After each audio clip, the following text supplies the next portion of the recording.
প্রিয় দর্শক বন্ধুরা, এই মুহূর্তের জন্য আপার প্রাইমারি থেকে উঠে আসছে গুরুত্বপূর্ণ কিছু তথ্য আপডেট।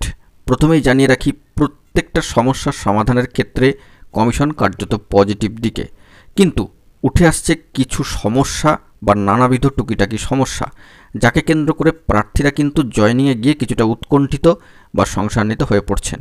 কারণ দীর্ঘ এতগুলি বছর পর তারা রেকমেন্ডেশন লেটার নিয়ে স্কুলে যখন জয়েন করতে যাচ্ছেন, ছোটোখাটো নানান ধরনের সমস্যা চলেই আসছে।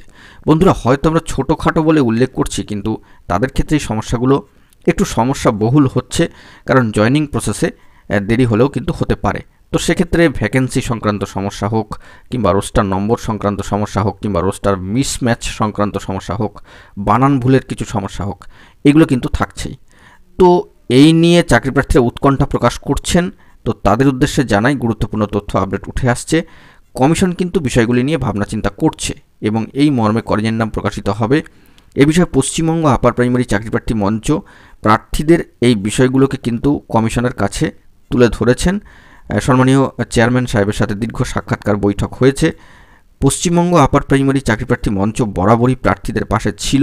তাদের যেটা বার্তা প্রথম থেকেই ছিল যে লাস্ট ওয়েটিং প্রার্থীকে স্কুল পাঠাবার লক্ষ্যে যোগ্য বঞ্চিত তারা কিন্তু লড়বেন, এবং সেই নিরিখে প্রার্থীদের নানাবিধ সমস্যা এবং যে সমস্ত প্রবলেমসগুলো রয়েছে সেগুলো নিয়ে তারা হাজির হচ্ছেন কমিশনের সাথে। অর্থাৎ কমিশনের সঙ্গে যোগাযোগটা তারা সার্বিকভাবে বজায় রাখছেন, কারণ এরকম ধরনের কিছু কিছু ভুলভ্রান্তি, নানাবিধ সমস্যা আসতেই থাকবে, সেগুলোর সমূহ সমাধান কিন্তু প্রয়োজন। এবং কমিশনের দিক থেকে বলা যেতে পারে কমিশন অত্যন্ত অ্যাক্টিভ। তারা ফেজ বাই ফেজে কাজকর্ম করছেন, পজিটিভলি তারা কাউন্সেলিং প্রসিডিওরকে এগিয়ে নিয়ে যাচ্ছেন, বিভিন্নভাবে কিন্তু বৈঠক করছেন। অর্থাৎ বলা যেতে পারে যে কমিশনের অ্যাক্টিভিটি অত্যন্ত তুঙ্গে, এবং তারা কিন্তু যাবতীয় সমস্যার জট ছাড়াতে উদ্যোগী। অত্যন্ত ইনিশিয়েটিভ নিয়ে তারা এই কাজকর্মে এগিয়ে নিয়ে যাচ্ছেন। এবং মঞ্চের সম্মানীয় যোগ্যবঞ্চিত প্রার্থীরা এবং সম্মানীয় সুশান্ত ঘোষ মহাশয় বারংবার কিন্তু বার্তা দিচ্ছেন, দুশ্চিন্তা করার কিছু নেই।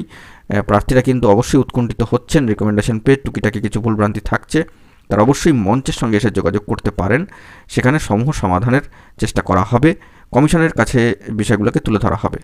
তো এই যে ছোটোখাটো সমস্যা বা নানাবিধ সমস্যা উঠে আসছে, অবশ্যই আপনারা কিন্তু মঞ্চের সাথে যোগাযোগ করতে পারেন এরকম কোনো সমস্যার সম্মুখীন হলে।